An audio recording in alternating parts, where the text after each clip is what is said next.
to the library, um, I guess it was towards my third grade when I first came up here. So, and Miss Doolin was a librarian then, and I came in and took out a couple of books, and Miss Doolin started realizing that I really liked to read. So, every time I came back, she had books waiting for me. So, you only were supposed to take like at that age, it was only at the time you're only supposed to take out 5 books, but she used to give me 2 extra every time I came. So, and I'd bring them back, and then she gave me 7 more. So that was the first time. And I worked for the library when I as a tutor under Mr. Wynn. I guess when I was 14, and my mother started working here at the library when I turned 16, or right before my 16th birthday. My mother started working here at the library too.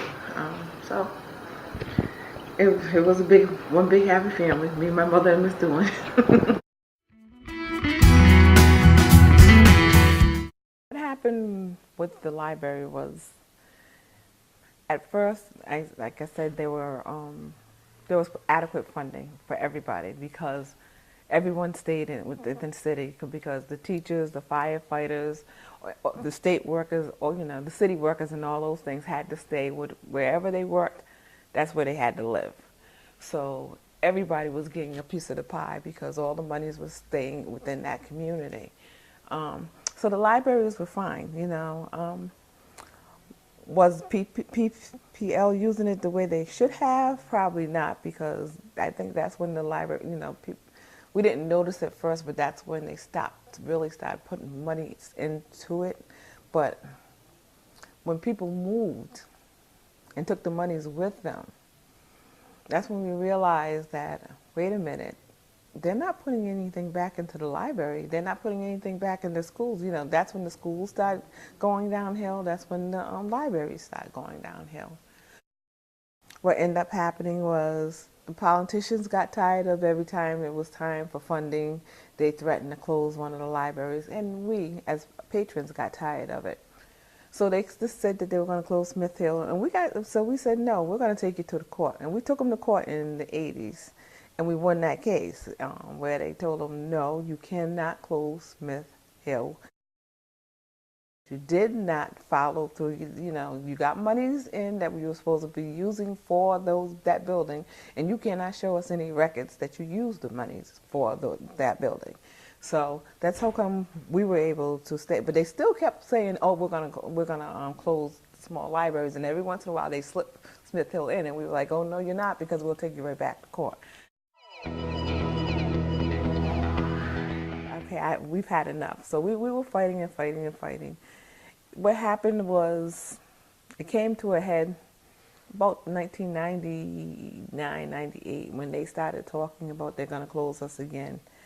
And all the libraries, including Rochambeau, all the friends groups and different patrons from marched down to town, and we had a big rally, and we walked, we walked up from City Hall up to the main, and we demanded that they stop doing these things and stop doing these negative things about closing libraries, because all libraries are valuable.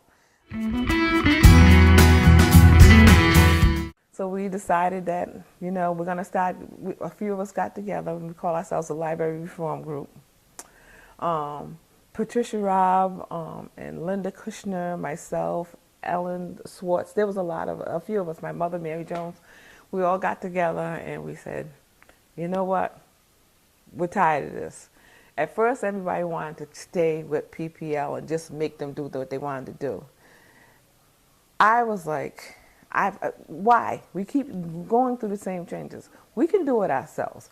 Why can't we just let them have the main and let us do it we can run the libraries, because the Friends Group all the Friends Groups have been putting out programs, buying books, trying to do anything that we can to keep the library afloat, trying to do anything we can to keep the doors open. If we can do that, we can do these, take care run the libraries ourselves. And Ellen, who's, I don't even really know what she is, but I know she does a lot of things that have to do with financial things. So she said, you know what? I see where they're wasting a lot of money. We can run it for a lot cheaper. So we sat down, we came up with a plan, and we decided we go and ask to have the libraries, the branches, turned over to us. And it was an uphill battle, but we fought hard, and the city, the council people came our way first.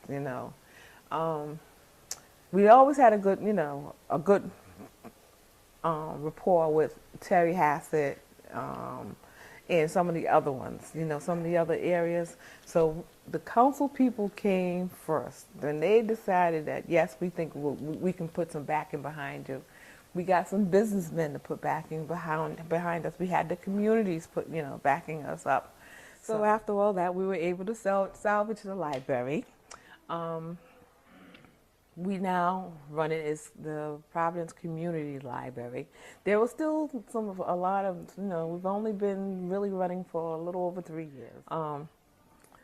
So I'm very proud of the fact that the community, the patrons, the librarians, the staff, all the politicians, we all got together and saved every library. All 9 branches are still open.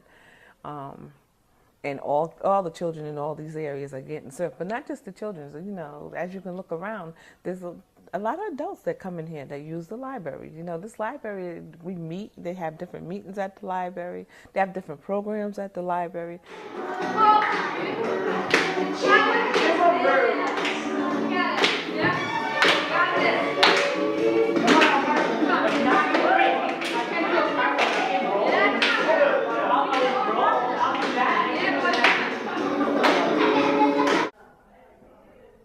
Okay, programming at the Smith Hill Library has gone through many different phases over the years.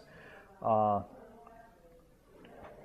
thing that was kind of fun for me as part of the transition from going to clerk to librarian, I was kind of in this specialist role for a little while, and part of that required me to do some of the programming, which I was more than happy to do. I was a little intimidated at first doing the toddler programs, because we do a program called Cradle to Crayons, which is for parents or caregivers and children that are, up to 3 years old, 3 or 4 years old.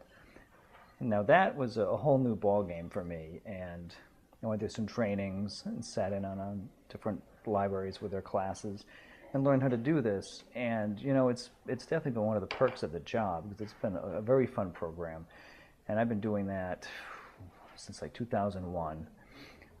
It doesn't feel that long, but working with the really young children, reading books to them and playing with them and doing activities with them, and it's a great time, great time.